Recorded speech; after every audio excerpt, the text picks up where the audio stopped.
how to trust your intuition, how to make the leap of faith, to not make your decisions with reasons. Well, in fact, you can be in two states. The middle ground is highly unlikely because of the nature of the upwards and downward spirals. You can be in this shitty, low self-love state, which leads to a lack of self-acceptance, a distorted picture of yourself. You're susceptible to sheep mode, boxes, potentially addicted, very distracted, not a lot of intuition is built, and you don't have the self-love and self-trust to trust the intuition, but you also don't have intuition because your life is boxy, logical, overthinking. Everything is bad, basically.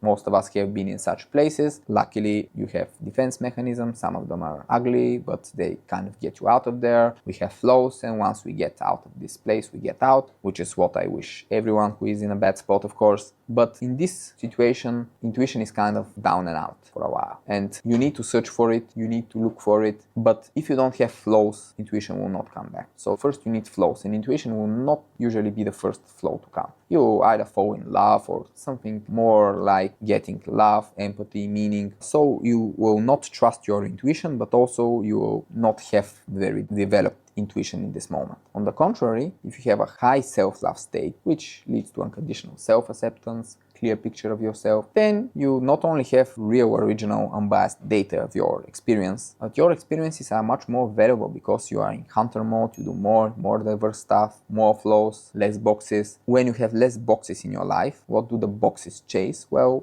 mostly dopamine. So when you're not a slave to the high dopamine spikes, this makes you unpredictable. So you do different things every day instead of just watching TikTok. This results in a rich, nuanced experience that forms loads of intuition. And here you trust your intuition, but it's partially because you feel its power. It's not so hard to trust it. So you have something powerful to put your faith in, the flows through your life. You have these two states. In one, you don't trust your intuition, but you kind of don't have it at the moment. And in the others, you have it and you trust it. So trusting it is never the problem. Just try to build it. Try to use it for things that are not so important, so trusting will not be an issue. Try to build it. Try to be intuitive. Try to kick the boxes out of your life, ditch your phone, and then you will have it and you will trust it. Trusting will never be the problem. If you have it, you trust it. Of course, this is simplified. We may go through different stages. There may be a high self-love period, then a low self-love period for some reason. And now you have intuition from before, but you cannot trust it because you're in a low self-love period, in a boxy sheep mode period. Still, usually, if you have high self-love, it's hard to then have a low self-love period, because when you have high self-love, everything in your life gets into such good directions that it's very improbable that you get back to the same low self-love period.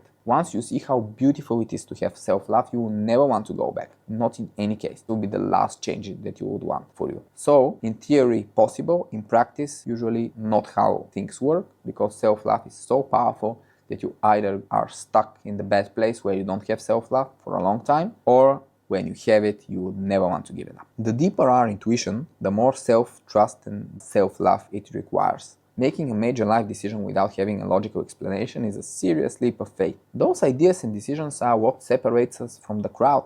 Everyone can copy and rationalize, but the world rewards the brave and the original. Be one of them. We naturally got to our conclusion. Why does I Grow Younger put such a huge focus on intuition? Not just in its content, but also in its format and language, the way we write, the way I make these videos, which is sometimes kind of chaotic, so you can also connect some points yourself. The reason is that the language with which we invite you, without any personalized help from our side, because after all this is one-to-many communication, I tell you something without knowing who you are. Why are we so insisting on intuition? Why do we want you to connect the dots between the structures of reality and your unique life? Because never in the history of mankind has intuition been a more important factor of success. So you need intuition for your happiness, for your self-improvement, but also for your success. Here is why developing your intuition is especially important in modern life. Many people think that success in life is like running a marathon. You have a pig-spec and you need consistency, you need to grind more than anything. In a marathon, it helps being kind of analytical, analyzing, managing your tempo. No, I have to run 1 kilometer in that many minutes, all of that. But in reality, success in life is more like a javelin thrower. You have a lot of attempts, thousands of attempts throwing the javelin, and this requires peak effort. So you train, and then you have a challenge and you have peak effort, throw the javelin. This is everything that determines the direction of your life, not only your self-improvement, but also your professional improvement. These are your tests and exams in school and university, and then your job interviews, and then your key projects, whatever you work in entrepreneurship. This is selling your first product and pitching to investors, all of those peak efforts where you need maximum performance. I was thinking this when I was watching the best javelin thrower of all time, Jan Železný from the Czech Republic, whose world record of 98 meters is still unbeaten for almost 30 years. And I was watching 6 minutes of Jan Železný just getting a run up and throwing the javelin with all his power. And I was like, the fuck? This person always throws the javelin a bit differently. Like after all of these throws, probably tens of thousands of maybe hundreds of thousands of throws in training, still throwing it every time a bit differently. The stopping is a bit different. Even the throw itself looks like a tiny bit different every time. I may just seeing things about the throw, but about the way he stops every time, because every time he's a different distance from the line. Sometimes he stops on his feet, and sometimes he just has to plunge down and stop before the line. And it was different every time. And I was like, wow, this is supposed to be the most repetitive sport out there from any sport. You're just throwing a javelin, there's no direction, you just need to throw it for power. Why is this a bit different? And it turns out that he kind of uses intuition into this super repetitive process. And I was like, wow, it's throwing the javelin requires some intuition and some like improvisation even. Then everything in life is all about intuition and improvisation, because throwing the javelin is the most like predictable, repetitive thing ever that you can imagine. So you always are in the same situation, have to do the same thing, still doing it a tiny bit differently. And we are prone to underestimating variability in life. The analytical part of our brain wants to reduce everything to patterns, but if you can't do this with javelin throw, after hundreds of thousands of throws in training, can you expect this to work in the life? Life is so messy. And in fact, if you want the shortest, easiest to remember and most important fact about life, here is it. Things are always different.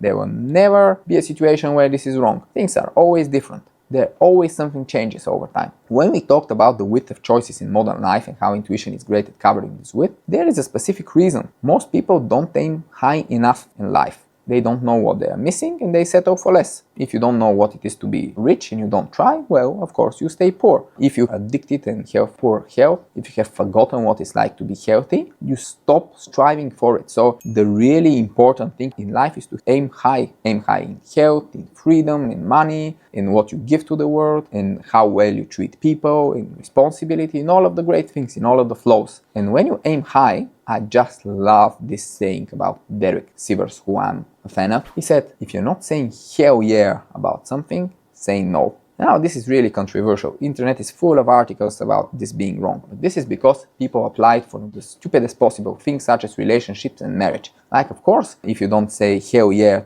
to your potential wife, say no, well, you probably remain single for life. Of course, that's not the area in which you should apply this, because relationships and marriage do require compromise. But for other things in life where there's the richness of life, you have maybe in your wife 10 potential wives from the woman you met, but you have billions of potential business ideas and models. So the width is just incomparable. And in the areas where you do apply this, it's really hot, because when you have so many options, it's very important to aim high. Aiming high means don't compromise. If it's not hell yeah, say no.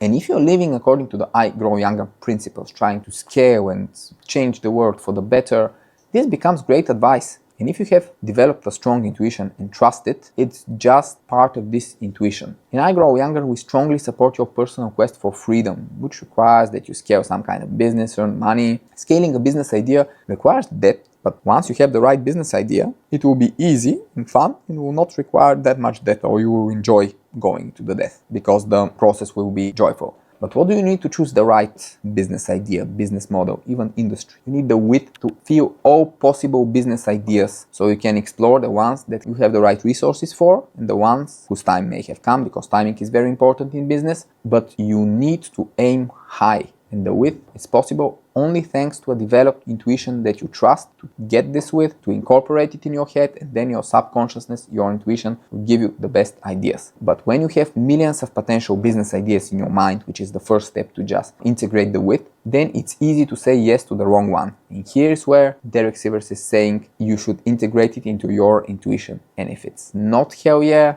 say no.